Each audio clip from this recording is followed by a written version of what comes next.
มมาจโรกาธิปติสหัมปติกัดอัญชลียทิวรังยาจถาสันติทะสันตาปราคาชาติกาเตเสตุธรรมังอนุกรรมปิมัง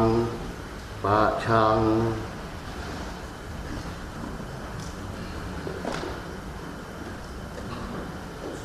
นะโมตัสสะภะคะวะโตอะระหะโตสัมมาสัมพุทธัสสะนะโมตัสสะภะคะวะโตอะระหะโตสัมมาสัมพุทธัสสะนะโมตัสสะภะคะวะโตอะระหะโตสัมมาสัมพุทธัสสะบูชาจะบูชนียานังเอกัมมังคลมุตตมันติติณ บัดนี้ขอเจริญพรคณะศรัทธาญาติโยมท่านสาธุชนทั้งหลายพร้อมด้วยพระภิกษุผู้สงฆ์ได้มีความตั้งใจในวันสำคัญทางพระพุทธศาสนาที่วันมาฆบูชาที่องค์สมเด็จพระศาสดาสัมมาสัมพุทธเจ้าได้ทรงแสดงโอวาทพระปาติโมกข์ตั้งแต่พระองค์ได้ทรงบัญญัติเรื่องศีลที่พวกเราเข้าใจในศีลของพระว่ามีศีล227 ข้อคือโอวาทพระปาติโมกข์ที่พุทธองค์ทรงแสดงในวันคล้ายวันนี้ที่อดีตที่ผ่านมาพวกเราเป็นผู้มีศรัทธาเลื่อมใสในคำสอนของพระองค์เรียกว่าพากันตั้งใจรักษาศีลในวันสำคัญตามความสามารถของตนที่จะรักษาได้เหตุฉะนั้นการแสดงโอวาทพระปาติโมกข์ศีล227 ข้อของภิกษุที่พากันเคารพบูชาได้น้อมนำปฏิบัติกันอยู่ตั้งแต่สมัยครั้งพุทธกาลจนมาถึงพวกเราในขณะนี้ 2,500 กว่าปีแล้วอย่างนี้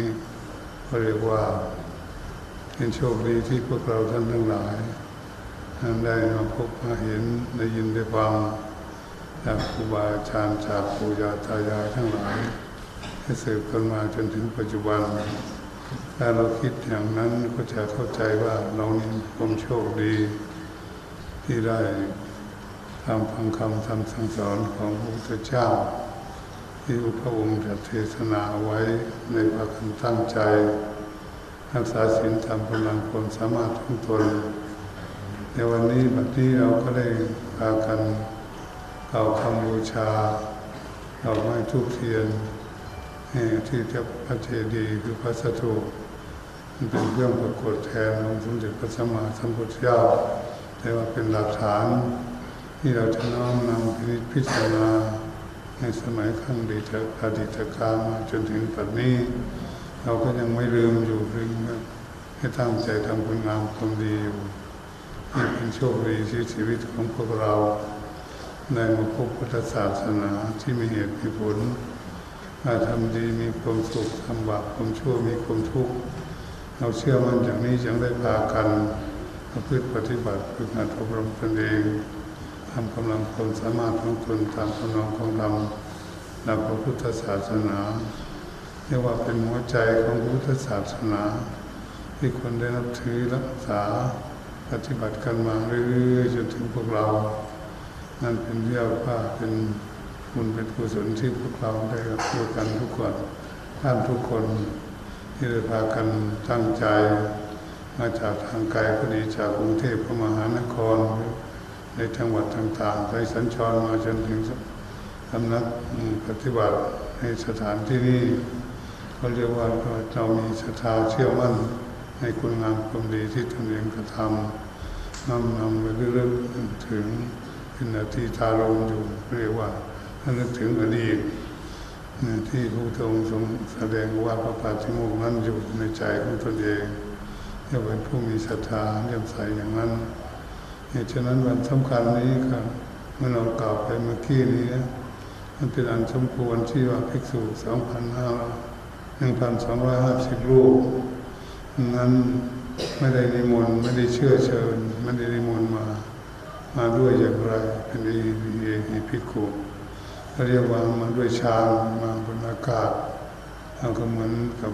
เรานั่งเครื่องบินนั่งรถนี่นะคือนกเหมือนกับนกบินมองเห็นเดินอากาศมาหรือมาปรากฏพร้อมกันอยู่ที่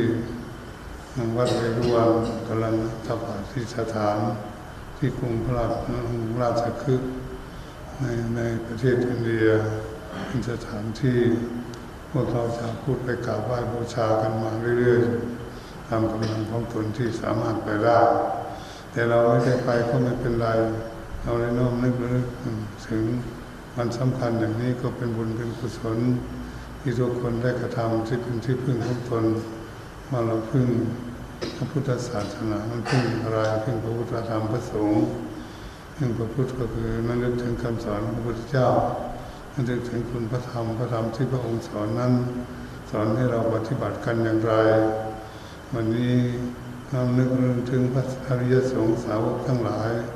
ที่ท่านจำคำสอนของพระพุทธเจ้าแล้วท่านมาแนะนำสั่งสอนให้พวกเราทั้งหลายได้ยินได้ฟังก็เป็นโชคดีที่มันได้พากันได้ยินได้ฟังได้ปฏิบัติกันอยู่ก็ขอให้ศรัทธาญาติโยมมีความภูมิใจในชีวิตของตนที่ได้พากันตั้งใจรักษาศีลนะเจริญภาวนาอบรมจิตใจของตนเองเพื่อจะให้จิตใจนี้มีความสงบสุขทุกคนที่พึงปรารถนาไว้เรื่องจนจิตใจเป็นหลักสำคัญให้จะเป็นขั้นตอนท่านทานก็ดีทานน้ำมันบริจาคทานก็ดีก็เป็นบุญคุณกุศลอย่างหนึ่งอันนี้ศีลไมยก็คือการรักษาศีลทำโอวาทคำสอนของพระพุทธเจ้าภาวนาไมยเราได้มีทางใจพากันนั่งสมาธิเจริญเมตตาภาวนาให้จะได้น้อยก็ทำ10 นาที20 นาทีชั่วโมงหนึ่งอย่างนี้ก็แล้วแต่ความสามารถของเราถ้ากันนั่งปฏิบัติบูชาในสมัยข้างพุทธกาลนั้นผู้ถือศีลบางทีนั้นเช้าแต่วันที่14 ค่ำและ15 ค่ำก็เรียกว่าค่ำหนึ่ง3 วันถือศีล3 วันนั่นบางบุคคลก็ได้ทำอย่างนั้นบางบุคคลก็แล้วแต่จะถือศีลวันเดียวก็แล้วแต่กำลังศรัทธาของตนเองก็น้อมนึกถึงพระพุทธองค์และพระสาวกทั้งหลายที่ได้พากันมาชุมนุมในสถานที่วัดป่าเวรุวันการรักษาในป่าวัดสถานที่กรุงราชคฤห์ดังได้กล่าวมานั้นเหตุฉะนั้นการที่พวกเราน้อมนึกไปนึกถึงคุณงามความดีของพระองค์แล้วก็ตั้งใจปฏิบัติตามคำสอนของพระองค์ที่สามารถที่จะทำได้ปฏิบัติได้ก็ทำให้ชีวิตของเรานี่มีคุณค่ามีสาระมีประโยชน์เกิดขึ้นมาเป็นมนุษย์ก็จะเกิดมาเป็นมนุษย์ที่สมบูรณ์แสนยากแสนลำบากก็จะได้มาเกิดเป็นมนุษย์พวกเราทุกคนที่ได้เกิดมาเป็นมนุษย์ที่สมบูรณ์ทั้งหญิงและทั้งชายก็ดีเรียกว่าเป็นผู้โชคดีได้เกิดมาเป็นมนุษย์ที่สมบูรณ์มนุษย์แปลว่าอย่างไรมนุษย์แปลว่าผู้มีจิตสูงจิตสูงกว่าสัตว์เดรัจฉานทั้งหลายให้เหมือนสัตว์เดรัจฉานทั้งหลายไม่รู้จักบุญจักบาปต่างๆทั้งหลายมันคือว่าเหมือนสัตว์บุคคลที่ไม่รู้จักศีลธรรมอะไรเลยนะครับพวกนั้นก็มาใหม่มาเกิดใหม่พวกเรานี่เคยมาเกิดหลายภพหลายชาติ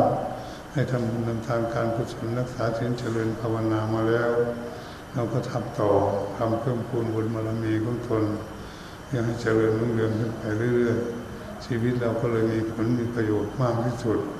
เหตุฉะนั้นถ้าเรามาน้อมนึกระลึกดูว่าเพื่อนมนุษย์ของพวกเราที่ได้มาเกิดร่วมโลกด้วยกันนั้น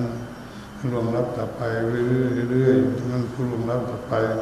ผู้มาเกิดใหม่ก็เกิดมาเรื่อยๆวันนี้พวกเรายังมีชีวิตอยู่ยังโชคดีจนถึงวันนี้ยังได้ทำบุญเรียกว่าได้พากันตั้งใจเวียนเทียนให้บูชาน้อมนำไปเคารพกราบไหว้ถึงระลึกถึงอดีตเรียกว่าโชคดีของพวกเรายังมีชีวิตอยู่แต่ชีวิตของเราที่ยังมีต่อไปเราจะได้ทำไปเรื่อยๆเข้าใจเพิ่มพูนบุญบารมีของตนนั้นให้แก่กล้าให้สามารถมีสติปัญญาเฉลียวฉลาดสามารถที่กำจัดกิเลสที่ความรู้ความโกรธความหลงปลดปล่อยออกจากดวงใจของตนเองเพื่อให้ใจของเราได้มีความสบายสำหรับพุทธศาสนาแล้วคนจึงให้สอนธรรมะมี 3 อย่างนั้นได้กล่าวมานั้นว่าทานน้ำมันคือการบริจาคทานเราได้บูชาด้วยดอกไม้และธูปเทียนเป็นการบริจาคทานน้ำมันศีลไม้คือเราตั้งใจได้รับศีลรักษาศีลถ้าผู้ไม่ได้สมาทานศีลแต่คนมีศีลอยู่แล้วรักษาศีล 5 ศีล 8ก็ดีเรียกว่าคนมีศีลคนมีศีลนี่ไม่ต้องรับศีลก็มีอยู่แล้วไม่ต้องรับก็ได้พุทธองค์ทรงสอนอย่างนั้นเหตุฉะนั้นถ้าผู้นั้นยังไม่มีศีลไม่ได้สมาทานศีลก็เลยสมาทานศีลกับพระรับศีลได้เหมือนตอนเช้ารับศีลอย่างนั้นนี่ว่าคนที่ยังไม่แน่ใจว่าตัวเองมีศีลอยู่ครบมั้งหรือไม่ครบก็เลยต้องสมาทานศีลเหตุฉะนั้นเมื่อเราให้พากันตั้งใจสมาทานศีลอยู่ในใจของตนเองว่า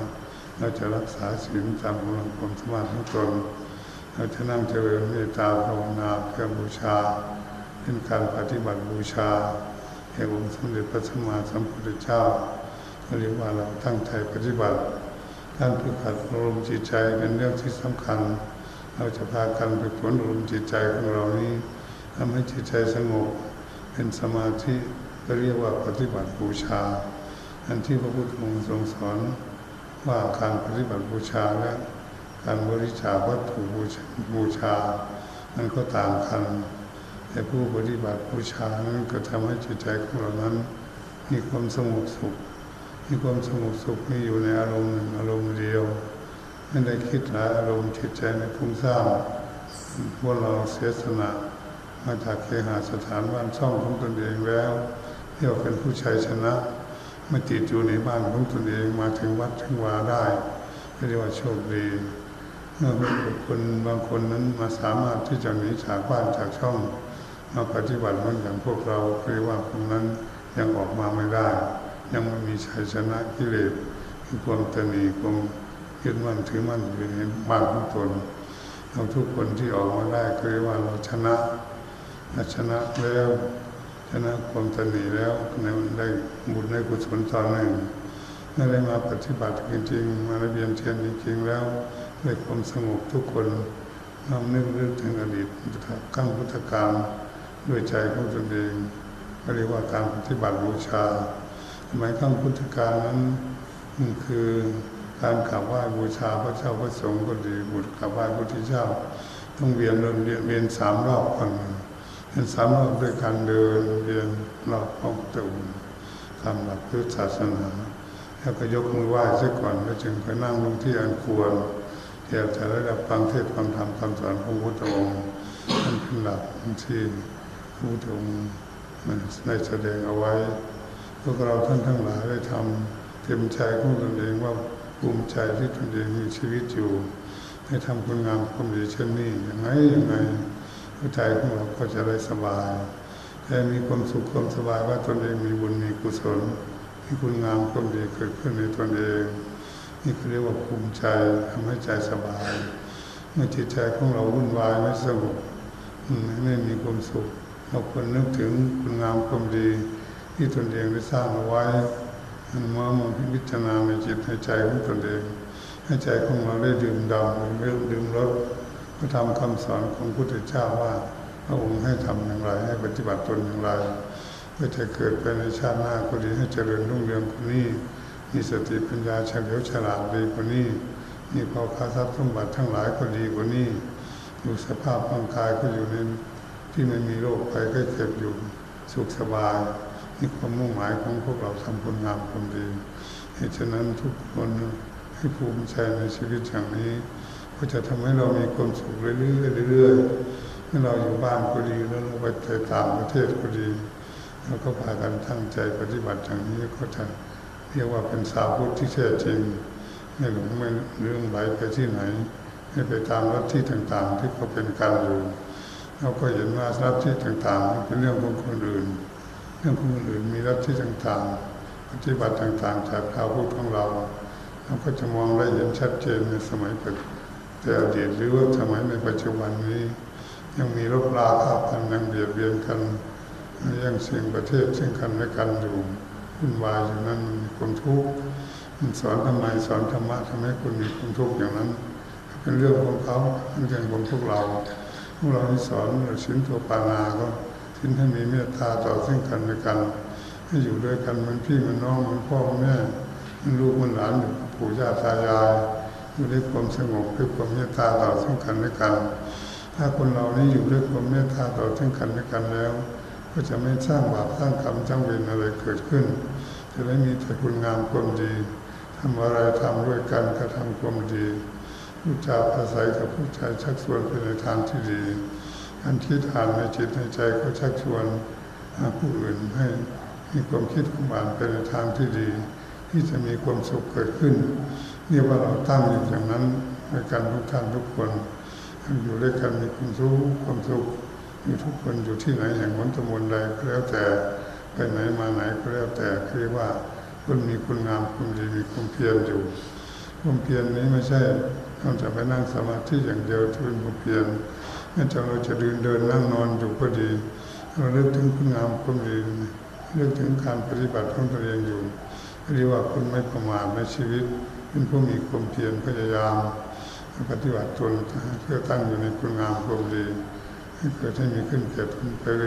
เรื่อยๆก็จะสามารถชำระกิเลสที่เล็กน้อยเหมือนการทำความสะอาดของที่สกปรกน้ำนุ่งขาวห่มขาวอย่างนี้ถ้ามันสกปรกตรงไหนเราจะได้ทำความสะอาดออกไปแล้วก็มองดูกายวาจาใจของตนเองมันผิดหลักศีลธรรมไหมถ้ามันผิดแล้วเราจะได้ตั้งตัวใหม่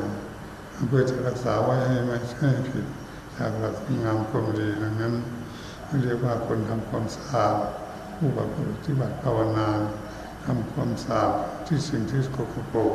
ให้มันคืนมาขาวสะอาดอย่างเดิมอย่างผ้าชั้นใดก็ดีจิตใจของพวกเรานั้นก็เหมือนกัน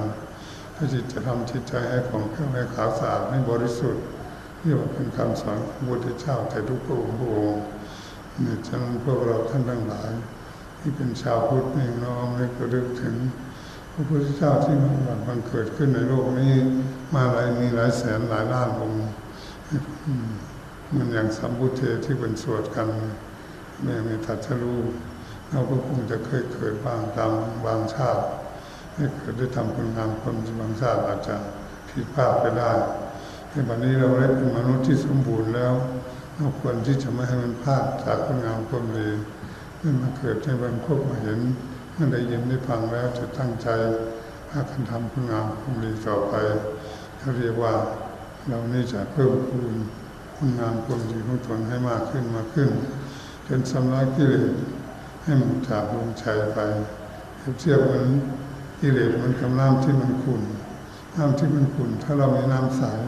มันเราจะทำจัดน้ำให้มันใสสะอาดเกิดขึ้นให้น้ำมันขุ่นให้มีน้ำใสสะอาดมันลดลงมาสมกัน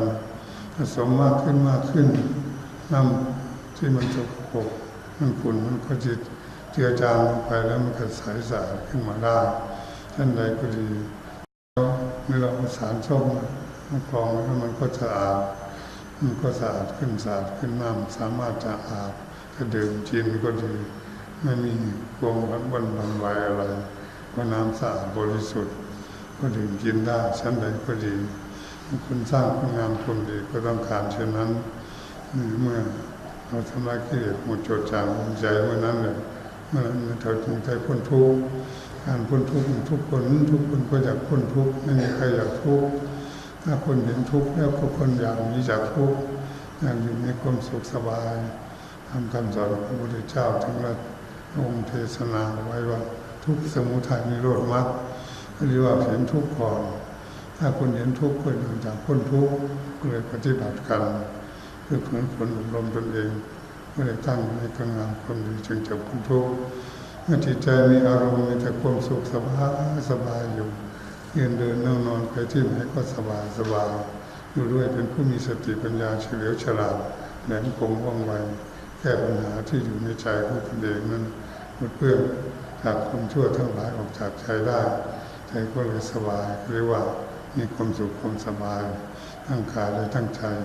เหตุฉะนั้นศรัทธาญาติโยมคนกลุ่มใดในชีวิตของพวกเราได้ทำคุณงามความดีตั้งแต่วันก่อนมาก็ดีถึงวันนี้ก็ดีวันต่อไปก็ดีนั้นเป็นผู้โชคดีแล้ว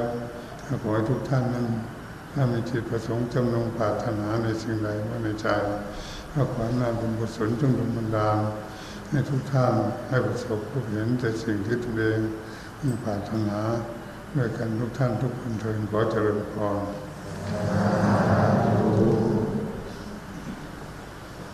ยะถาวาริวหาปุราภริปุเรนติสาคลังเมวะโตทินังเอตานังปะคัปปะติชิตังปฏิสังตุมหังชิปะมิวัสมิจฉตุสัพเพปุเรนตุสังกปะจันโทปนะระโชยถาอานิโชติระโชยถาสัพพิติโยยัจฉันตุสัพพะโลกโภวินัสสตุมาเตโกทันทรายโยสุขีทีคายุโกวิวารังสีวิจันจังมุทาปจาริโนจตารโอธรรมวัฏันติอายุวันโนสุขังภะลัง